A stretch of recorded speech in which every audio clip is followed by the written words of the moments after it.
Hello friends, welcome back. അപ്പം നമ്മൾ ഇന്ന് നാലമ്പല ദർശനത്തിനായിട്ട് പോവുകയാണ്. ആദ്യം നമ്മൾ വന്നിരിക്കുന്നത് അളയാവൂർ ശ്രീ ഭരത ഭഗവതി ക്ഷേത്രത്തിലാണ്. നമ്മളിപ്പോൾ നമ്മുടെ ശ്രീകൃഷ്ണനെ തൊവാനായിട്ടാണ് പോകുന്നത്. ഇവിടെയാണ് ശ്രീകൃഷ്ണനും മഹാവിഷ്ണുവും വരുന്നത്. പിന്നെ ഭരതസ്വാമിയെ തൊവാനായിട്ട് മുമ്പിലത്തെ വാതിക്കലാണ് പോകുന്നത്. നമ്മളിപ്പോൾ അങ്ങോട്ട് നടക്കുകയാണ്. ഇവിടുത്തെ വ്യൂ ഒക്കെ അടിപൊളിയാണ് ഗൈസ്. അവിടെ കോടമഞ്ഞൊക്കെ ആയിട്ട്.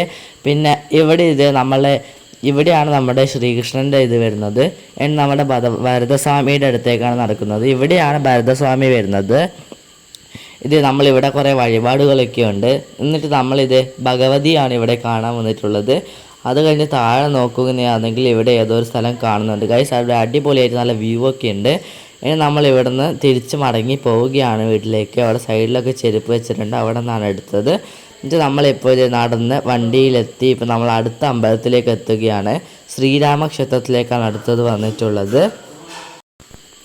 നീർവേലി ശ്രീരാമക്ഷേത്രമാണ് ഗൈസ് ഇത്. നമ്മളിപ്പോൾ ഇതിലൂടെ അങ്ങ് ഉള്ളിലേക്ക് കയറുകയാണ് ഗൈസ്. നീർവേലി ശ്രീരാമക്ഷേത്രം എന്ന ബോർഡുണ്ട്. ഇവിടെയാണ് ഗൈസ് അടിപൊളിയായിട്ട് നിറച്ചും തിരക്കായിട്ട്. നമ്മളെ വണ്ടി മാനേജ്മെൻറ്റ് കുറച്ച് പണിയായിരുന്നു. അവിടെ നമ്മൾ 2 മണിക്കൂറോളം ക്യൂ നിന്ന് ഗൈസ് വണ്ടി തന്നെ. അത് കഴിഞ്ഞിട്ട് ക്യൂ ആണെങ്കിലോ ഗൈസ്, എൻ്റെ മോനെ, ഇത് ഉള്ളിലത്തെയാണ്. പുറത്താണെങ്കിൽ അതിനെക്കാട്ടി കിലോമീറ്റർ ക്യൂ ആയിരുന്നു ഗൈസ്. നമ്മളിപ്പോൾ നടന്ന് അമ്പലത്തിൻ്റെ ചുറ്റമ്പലത്തിൻ്റെ അവിടെ എത്തി. നമ്മളിപ്പോൾ ഉള്ളിൽ കയറാനായിട്ട് പോവുകയാണ്. നമ്മൾ ഉള്ളിൽ കയറുന്നതിന് മുമ്പ് ഇവിടെ ഒരു സൈഡിലൊരു കുളം കണ്ടു ഗൈസ്. ഞങ്ങളെ കാണിക്കാനായിട്ട് ഞാൻ താഴെ ഇറങ്ങിയിട്ട് വീഡിയോ എടുക്കുകയാണ്. ഒന്നും കൂടി താഴെ ഗൈസ്. നമ്മൾ താഴെ ഇറങ്ങിയിട്ട് ഇതാണ് കാണുന്നത്. എന്നിട്ട് ഈ അമ്പലത്തിലെ ഈ കുളമാണ് ഗൈസ്. നല്ല രസമുള്ളത്. എന്നിട്ട് ഇനി ഉള്ളിലേക്ക് കയറാൻ പോവുകയാണ്. ഉള്ളിൽ ഫോണല്ല, അവിടെ അല്ല. അതുകൊണ്ട് നമ്മൾ പുറത്ത് മാത്രമേ റെക്കോർഡ് എടുത്തിട്ടുള്ളൂ. എന്നിട്ട് നമ്മൾ വരുന്ന വഴിക്ക് അവിടെ നിന്ന് കർക്കിടക്കഞ്ഞി കുടിക്കാനായിട്ട് പോവുകയാണ്. കർക്കിടക്കഞ്ഞി കുടിച്ചു കഴിഞ്ഞ് നമ്മൾ പേരിഞ്ചേരി വിഷ്ണു ക്ഷേത്രത്തിലേക്ക് നടക്കുകയാണ്. അവിടത്തേക്കാണ് നമ്മളിപ്പോൾ പോകുന്നത്. അവിടെ ലക്ഷ്മണ സങ്കല്പമാണ് വരുന്നത്. ലക്ഷ്മണസ്വാമിയെ അടുത്തേക്കാണ് നമ്മളിപ്പോൾ പോകുന്നത്. എവിടെയാണ് നമ്മുടെ അമ്പലം വരുന്നത്. നമ്മളിപ്പോൾ പുറത്തുനിന്ന് ഉള്ളിലേക്ക് നടക്കുകയാണ്. എല്ലായിടത്തും ഭയങ്കര തിരക്കായിരുന്നു.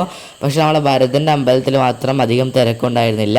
നമ്മളിവിടുന്ന് നടന്ന് പോയിട്ട് മീനൂട്ടിന് പോവുകയായിരുന്നു. അവിടുന്ന് മീനിന് നമ്മൾ അരിയാണ് കൊടുക്കുന്നത്, നമ്മുടെ പ്രസാദമായിട്ട് നമുക്ക് കിട്ടിയത്. നമ്മളവിടെ മീനൂട്ടിന് പോയിട്ട് അവർ മീനിന് ഭക്ഷണം കൊടുത്ത് നമ്മൾ തിരിച്ച് മടങ്ങി.